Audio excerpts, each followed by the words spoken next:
Hi, and welcome to the Live Edge Lumber Girl Show. This episode of the Live Edge Lumber Girl Show comes to you from Tags Tools, with 2 locations to serve you in Hamilton, one at 1104 Barton Street East, and in the mountain at 1361 Rymel Road East, your go-to store for hard-to-find tools and machinery. Here's a maker that knows how to build a woodworking business from the ground up. I had a great chat with Rob from Stone City Woodworks.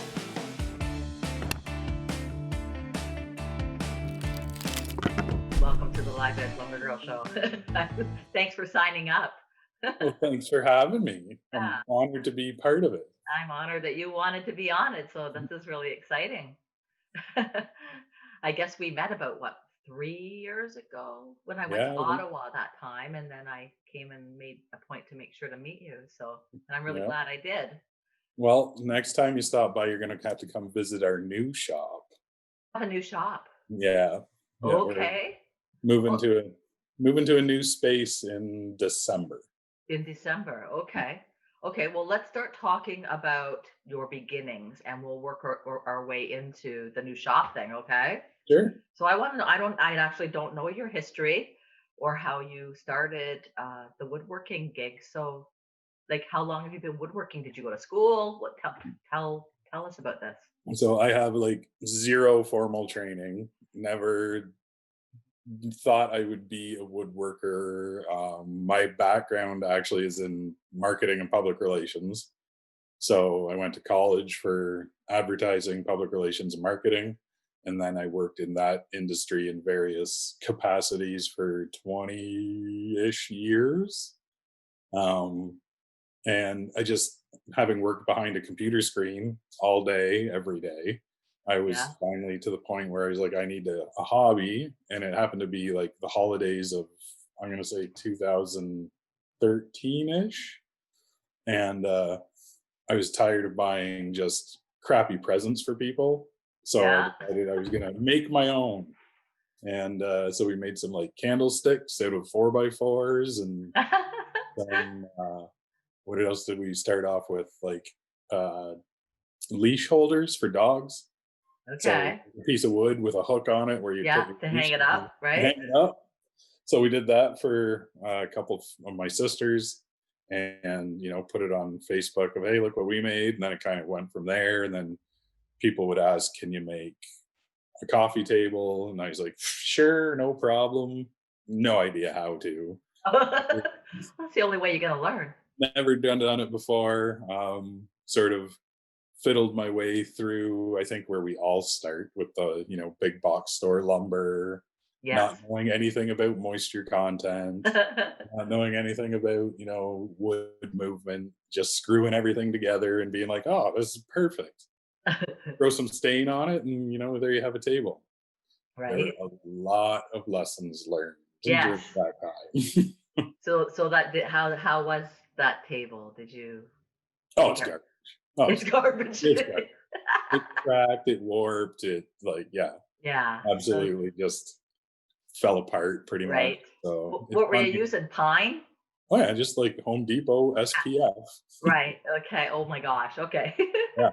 Right on. Literally, went to the store, bought some 2x4s, came home and built a table that day. Okay. That's hilarious.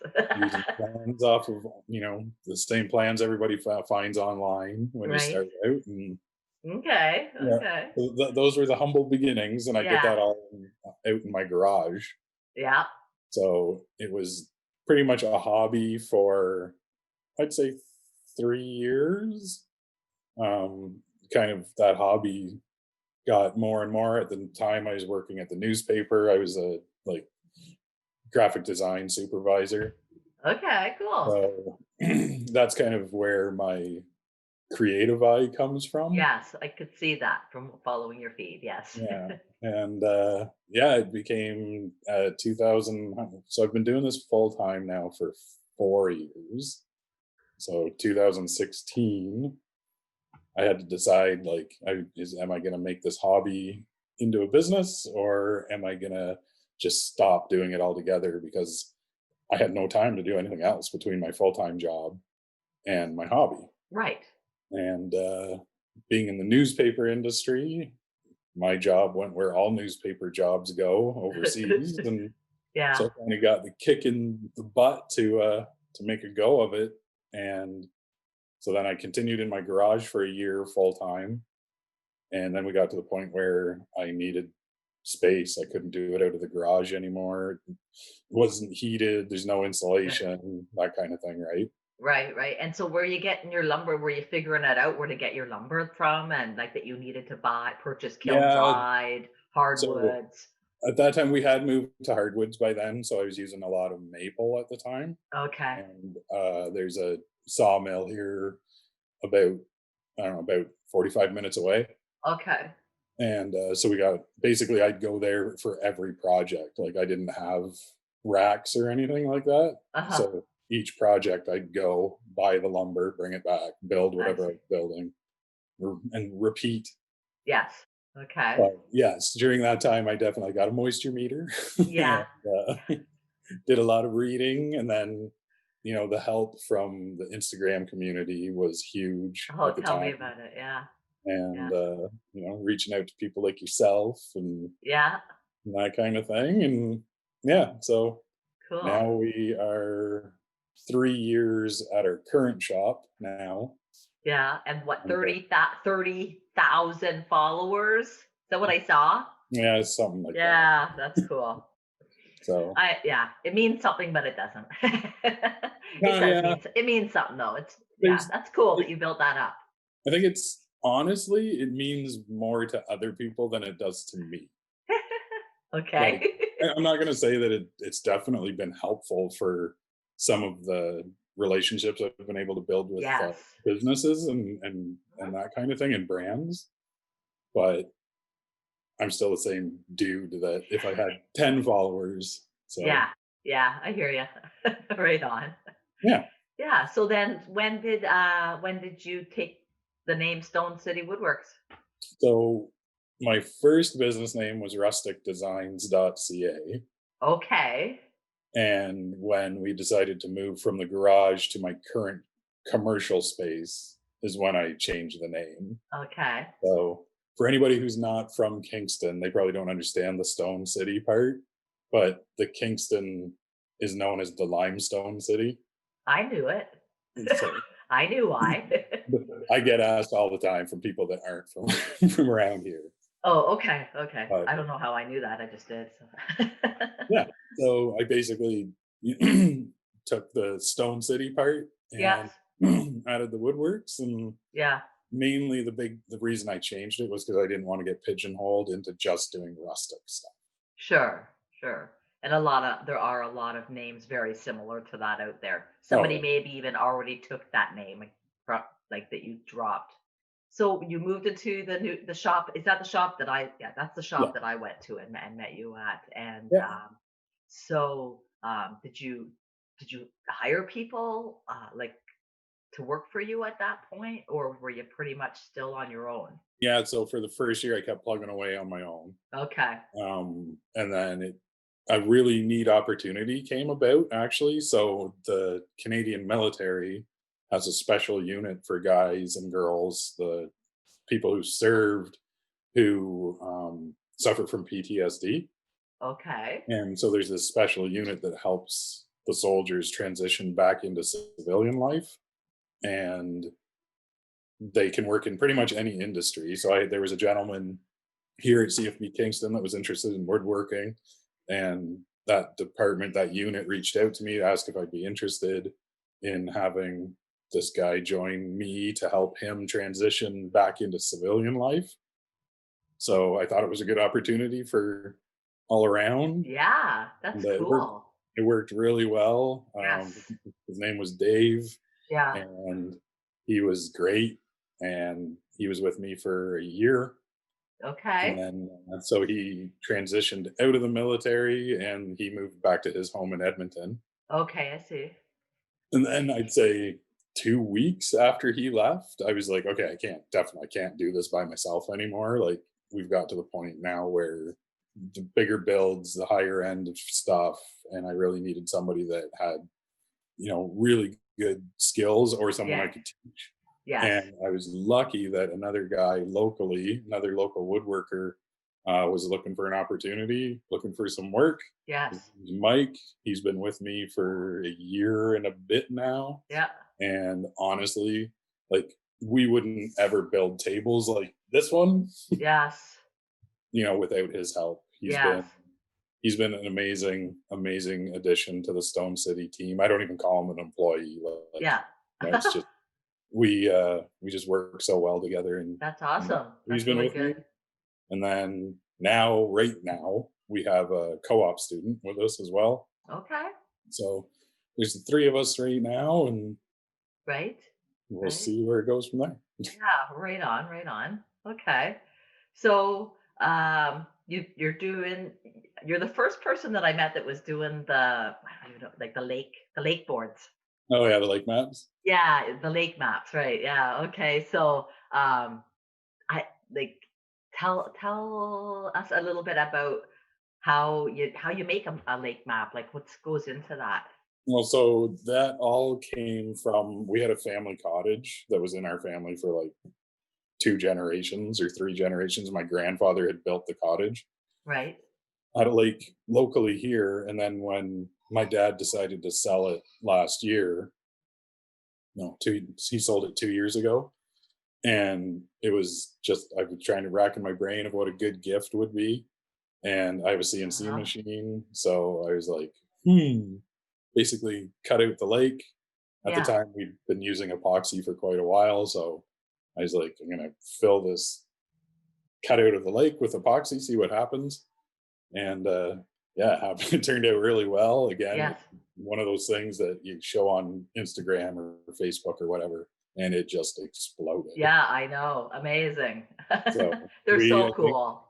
we're up to 200 and some different lakes now that we've Wow. done. Yeah, everywhere from, I've sent one to Australia, I've sent them to Europe, sent them throughout the States and all over Canada. Oh, okay. Yeah, So if it's somebody been has a lake that they want done, they could reach out to you and you'll any do it lake, anywhere from any the world. island, any body of water. Yeah, that's cool. That's cool. Right on. Yeah. Yeah, I love them. Yeah. So what kind of a CNC machine do you have? So right now I have a Shape Oko. Okay. So I've had that for 2 years now. Right. Um, and it's been great for, to learn on, and it's been great for what we've done, like the lake maps and Yeah. signs and that, but it definitely has its own limitations. Right. Okay. So it's And good for a beginner. Like, would you say it's a good beginner machine? it's a good beginner machine. It Yeah. definitely has some drawbacks. Like in the past 2 years, there have been a couple of new machines that are in that same sort of price point Right. that have a few better features. Right. So there's definitely some more competition in that Yeah. space now. It's a definitely a great beginner machine. I've Yeah. pushed it to the limit of what it should be doing. Like, it's Yes. not a full-time production shop Okay. machine. Yeah. So I've actually invested in a industrial 5 foot by 10 foot Okay. CNC, and it's coming at the beginning of December. Okay. So we'll be able to start doing a whole lot more projects. Right. Right. Well, you'll probably be relieved for that then, right? Oh yeah, it's going to Yeah. be It'll be game awesome. game changer. Oh, it is totally a game changer. Cool. 100%. Like, just the jobs we'll be able to do now is, So when did you start to get into doing some of the bigger river tables then? Like, was that in the last like couple of years, something like that? so I think we did our first one 3 Christmases ago. So it would have been 3 years ago, actually, like right about now. Right. Okay. And we had done that one as a donation for a kids charity. So it was Right. going to be at a big Christmas sort of fundraiser. Yeah.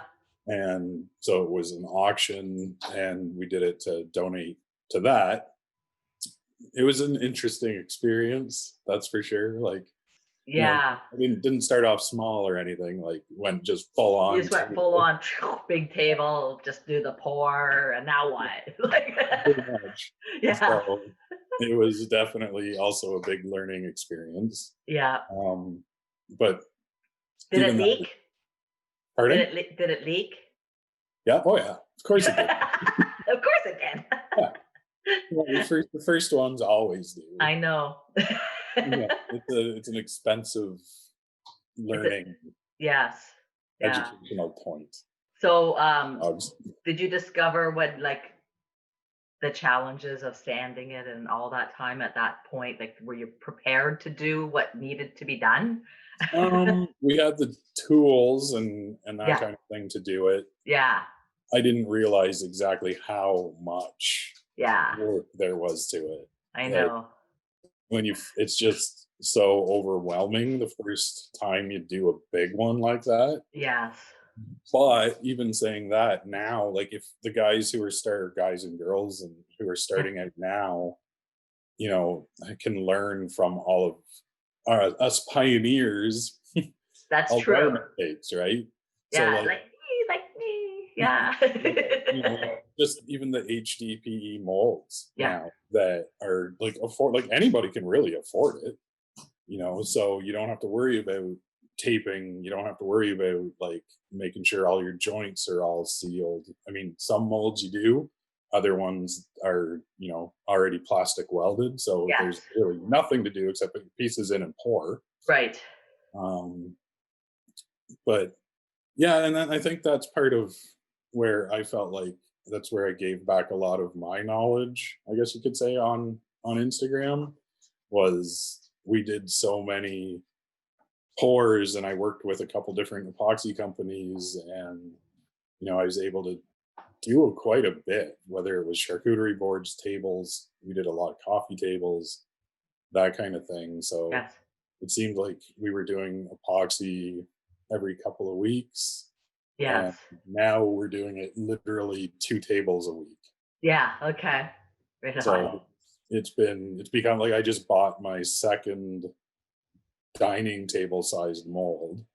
So we have 2 epoxy dining tables on the go at the same time now. Okay. Cool. Yeah, it's funny because I'm gonna give you a little secret. Kingston, the city, is like awesome city, love it here, but it's like 2 to 3 years behind on every single trend there is. Okay. So the epoxy train has just like hit here now.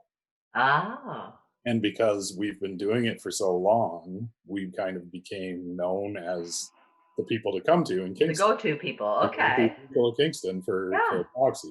Bonus. So it's been, and honestly, the quality speaks for itself too. Like Yeah. I'm not a person that like is high on my horse or anything, but I truly would put up any of our furniture against anybody's. And Right. the quality is just as good Yeah. as anyone else's. Sure. Yeah. That's good. That's So, a good feeling when you know that you're able to put out that kind of quality, right? yeah, Because it's not easy.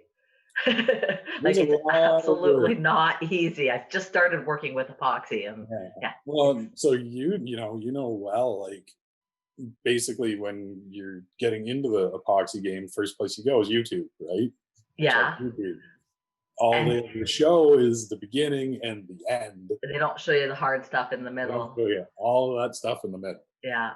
Yeah. So there's a lot Yeah. more work that goes Yeah. into it than people Eh, think. Yeah, and there's not just one manual either, I believe, because everybody has their own sort of technique.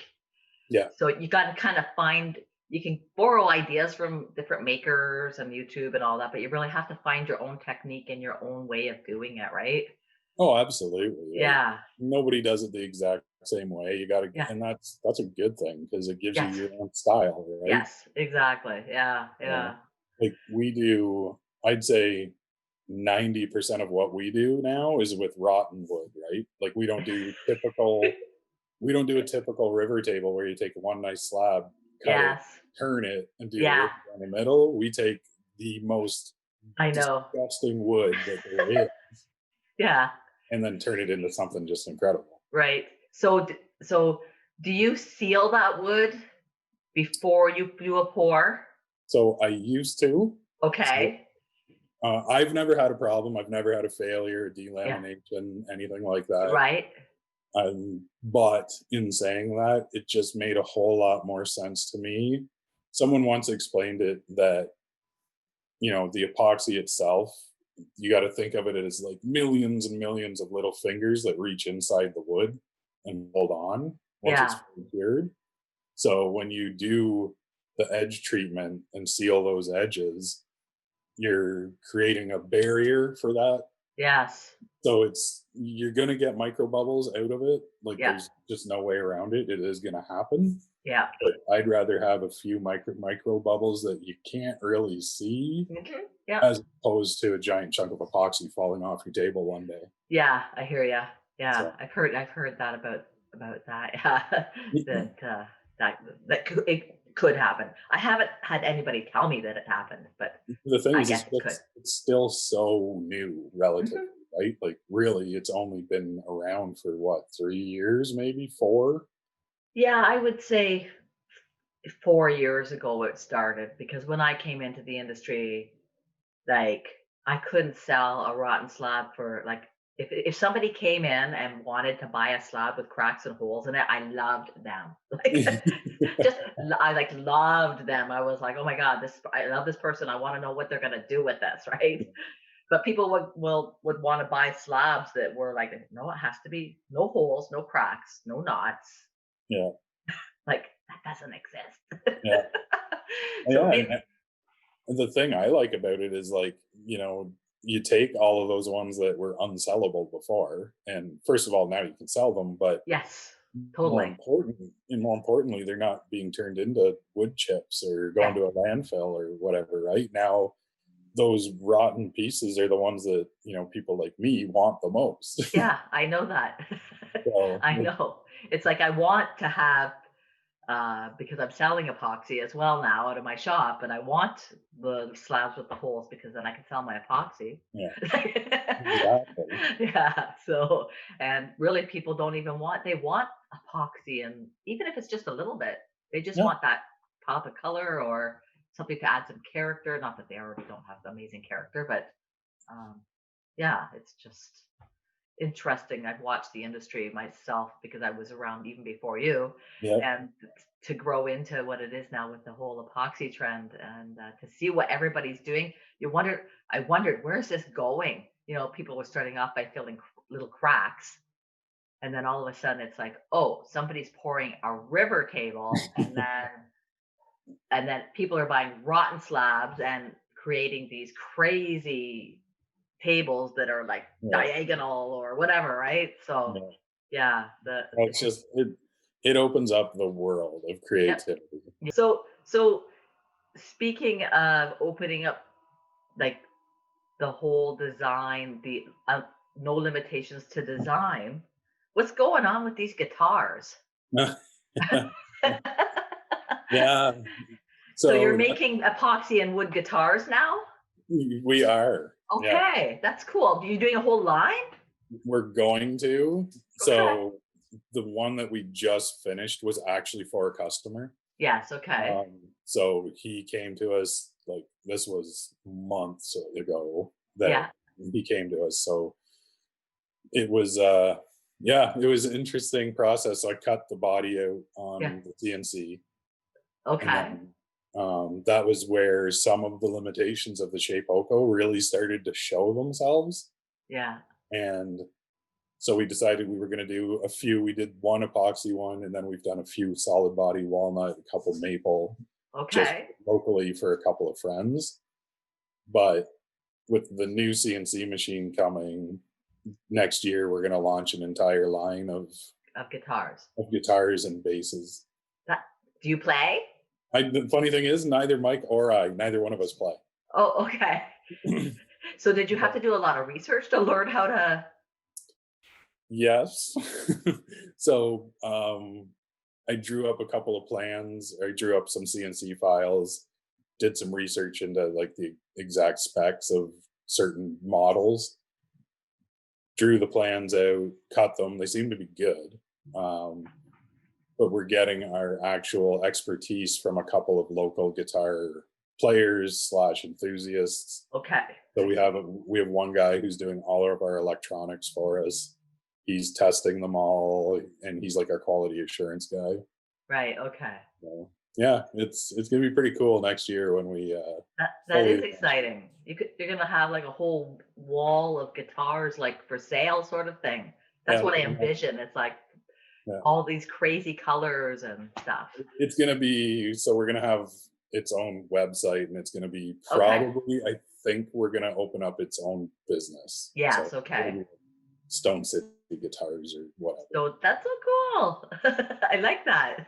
Yeah, it'll be fun. We got some pretty crazy ideas, some good ones that we've been sort of making our own Pinterest boards of ideas on, and Okay. Yeah. Yeah. we got a lot of cool ideas to come for them. Right. Right. But you don't play, so I think you probably have to try. I might have to try. Yeah. Might have even to take a lesson. even like the bass, just try because Just slap at the base. yeah, like start off at the base because you can do some pretty simple stuff on there Yeah, and get the feel for it, right? yeah. So it's gonna be cool. I'm looking forward to that one. Yeah, We yeah. got a couple of fairly famous guitar players who are waiting. Right. Okay. So we got, there's gonna be a couple of big names Yeah, that that's exciting. are gonna Yeah. be coming up. Okay. Okay. So now you mentioned that you're moving into a new shop. We are new Yeah. shop, so it's the one I'm in right now is about 1,100 square feet, and the new one we're moving into will be about 3,200 square feet. Okay. So that's going to be our shop. So Stone City Woodworks, the shop itself, Yeah. the new CNC and legacy lumber. Yes. So you'll be selling the slabs. So we're selling the slabs, Yeah. and then our retail sort of showroom. Yeah. And then there's one more big addition coming that will also be released, and I'll talk about it in 2021. Okay. So I have to come back and interview you again. We have to see where we're going. Yeah. I Right. can't say anything yet. It's a surprise, Okay. but it's a good one. Oh, keeping me in suspense. Now I'll be penciling you in for like January. Right on, right on. So where's the location of your new shop? Is it close to your current one? It's literally 100 yards away. Oh, is So that is okay? Is it's that like, that building that you were using before? no, so the building we're still using that one. My Yes. landlord owns that one as well. He was super awesome to let us borrow it for as long as we have. Yeah. There's a single business that's taking the whole thing. Okay. So we actually are moving just around the corner from where we're at now. Okay. And it's again, brand new building. Yep. And we Wow. are able to set it up however we want. It's going to be pretty cool. Pretty cool workspace, pretty cool place Yeah. for people to come. We're going to do the Yeah. workshops and all sorts of stuff. Yeah. Nice. Nice. Yeah. So one thing I didn't ask you about is what happened when COVID hit? Did you did you have to shut down? No, we didn't actually. Oh, okay. That's good. So we fell under the manufacturing Okay. title, I guess you could say. Right. Okay. And I mean, like anybody else, when it first hit, I was like, oh my God, what's going to happen? Yes. Like, we've been nonstop busy. It's November now. We're booked into March currently. And it's been the same reasoning. Everybody's saying the same thing is that Yes. It's we true. can't travel. So we're taking our travel budget and putting it into our house. Yes. Putting it into new quality furniture. Yeah, I know the woodworking industry is booming. absolutely. Yeah. Yeah. We're like the luckiest industry. Like Well, really. I think a lot of people too, like, I really, really think that this made a lot of people realizing how important it is to shop local. Yes. I think it really made a lot of people realize how important it is to have quality furniture, not just furniture, but quality products in your house. Like, Right.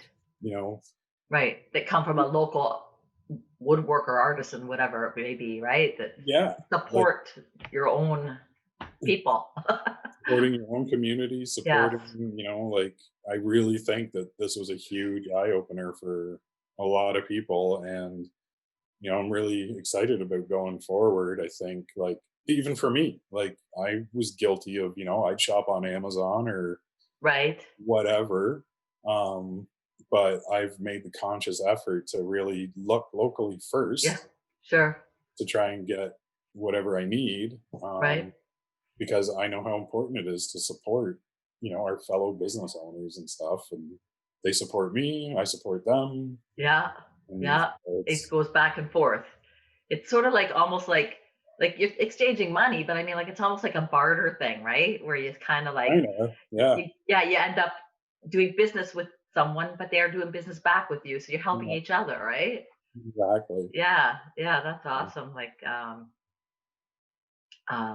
in the city in Kitchener, there's a lot of like just local restaurants, bakeries, stuff like that. So I've been getting out to Yeah, shop there. Well, I never used to. Like, it's like, yeah, but now I am. Yeah, I'm making a point to just go in and say, hey, hi, I'm Live Edge Lumber Girl. yeah. And you know what? Like, it's funny because we did the same thing. Like, we went to our local baker instead of just getting all of our bread from Walmart. Like, Right. and again, even bread, like, there's such a huge difference in the quality of Oh the bread. yeah. Like, Yeah. so Well, yeah, that would be healthier in that sense. Not that bread. I don't eat a lot of bread, yeah, but yeah, I do. Bread's like, it's so good. It's so good. But I try not to eat too much of it. Yeah. But homemade, yeah. Oh yeah. but yeah, Yeah. no. So it's been overall. I mean, COVID's been great for us. Right. Okay. Yeah. That's crazy. It's It's great. It's weird to say it crazy like to that. say that. I know, but you're not the first one. Like everybody I talk to is like, "Oh yeah, we're booming. We're booked right till next spring," or Yeah, we just can't even keep stock. And um, so I'm trying to jump on the bandwagon. It's like with my shop, because I had just started my shop right when it hit. Like I yeah, just was about to start getting set up, getting my equipment, all that stuff, and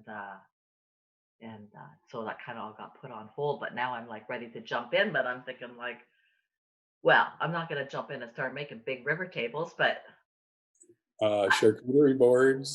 I'm pumping out my goal: 100 charcuterie boards, There 100, you go. not just all regular ones. Yeah, It's going to be a variety, and I know enough people and seen enough stuff. you can't go wrong, especially this time of the year. It's a charcuterie board season, right? It is, yeah. So if anybody is wanting to get into woodworking, it's a good place to start, definitely. Oh, it's an awesome place to start, especially if anybody wants to get into, like, epoxy too, right? Yeah, Like, yeah. Oh it's a yeah, I got some great, epoxy ideas. it's a great economical place to start. Yes, So, yeah, and you can learn how to do, like, for me, I'm learning about the sanding, like the finishing side of it, yep, right? Because yep, you can make a charcuterie board and it could be a piece of crap because you only sanded it to like 120 and you left all the, cracks and knots, and it's yeah. still usable, but I mean, like, it's not worth $180. Well, It's that's kind of where it's like the difference between, it's a piece of wood or it's a finished artisan product. right. Yeah. So Yeah. it's the work in between those 2 points Yeah. that that's what you pay for. Exactly. Yeah. Exactly. Yeah. So that it's the finish, it's the amount of sanding that Yeah. goes into it. And I always hear everybody say, when I first started, I was like, oh man, how the sand this thing.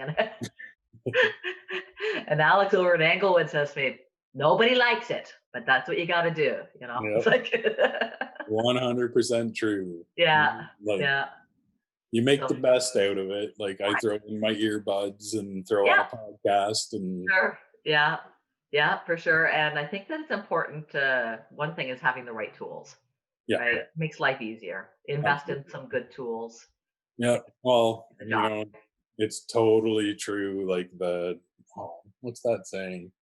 Oh, buy once, cry once. Yeah, okay. Right? Like, That's a good one.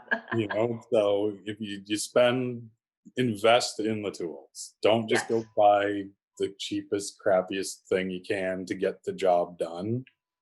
invest in decent tools that Yeah. are going to last a long time and do a fantastic job. Yeah. And it's going to make your life so much easier. Yes. Yes. What do you use for sanding? Using Festool? So I use Bosch. Yeah. The new sanders that came out last year.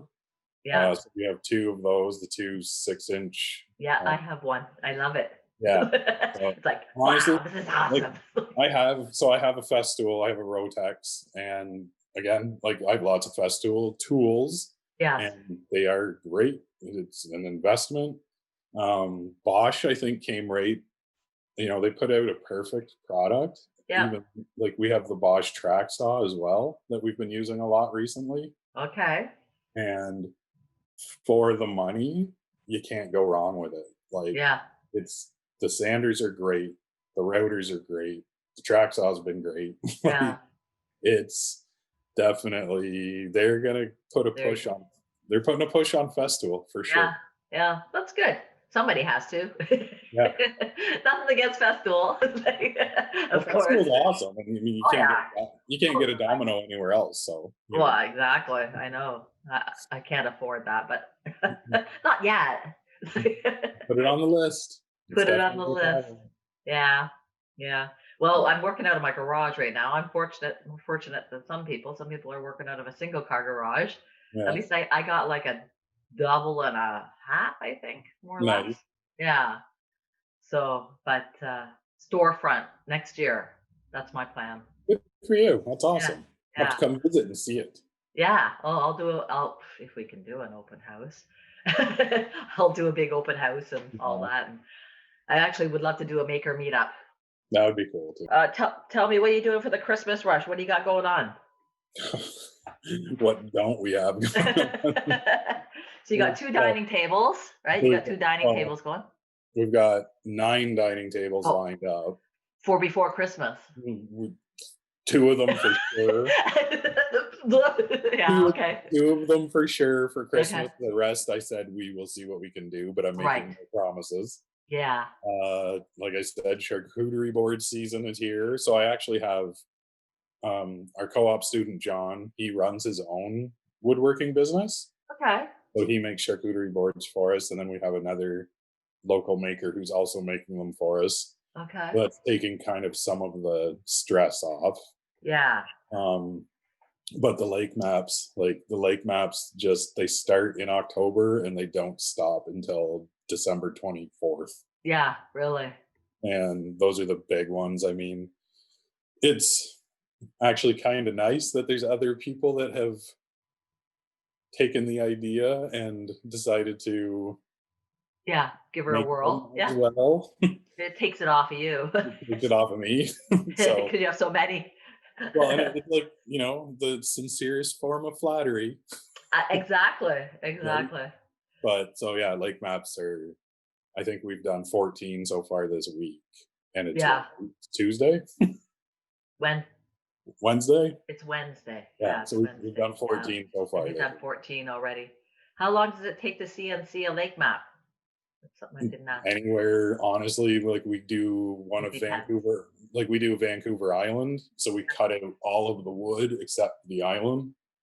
So that takes up to an hour and a half just to Okay. carve. And Yeah. then we do, depending on the shape of the lake, like it's anywhere between, I'd say average is 45 minutes. Okay. So Right. it's definitely, they're time consuming, but they're Yeah. pretty cool. When they're done, they're pretty cool. Right. Yeah. Yeah. So do you like just make them according to like um what the customer wants, like whether you put handles on it or you're gonna make it so that it hangs on the wall or So like we have two standard sizes. So we have a 12 by 14 inch and an 18 by 24. They're okay. all made on maple boards. Those are our standards. Yeah. And then if like custom orders would be on a live piece of live edge, Yeah. or if we turned it into a charcuterie board, now we're doing coffee tables Yeah. as well. So this has been like totally awesome. Thank you so much for joining me on the show, and I'm really happy for you. And I want you to be able to tell everybody uh, where can they contact you. All right. So on Instagram, we are at Stone City Woodworks. Okay. The website is stonecitywood.com. All right. And TikTok, Oh. if you're on the old TikTok, it's at Stone City Woodworks as well. And for anybody who's on Facebook, you can check us out at facebook.com/Stone City Woodworks. But those are the main ones. But before I say goodbye, I just wanted to say thank you very much for, creating the show, for having me on, but what you're doing for our whole industry by, hosting this is incredible. So thank you very much. Thank you. I appreciate that. It is a bit of a job for sure, but I enjoy it. It keeps me connected with everybody, and I really like that a lot. So, okay. Well, thank you. All right. Thanks, Paula. Thanks so much for tuning in. If you enjoyed watching, be sure to click like and subscribe and hit the notifications bell to stay in the loop.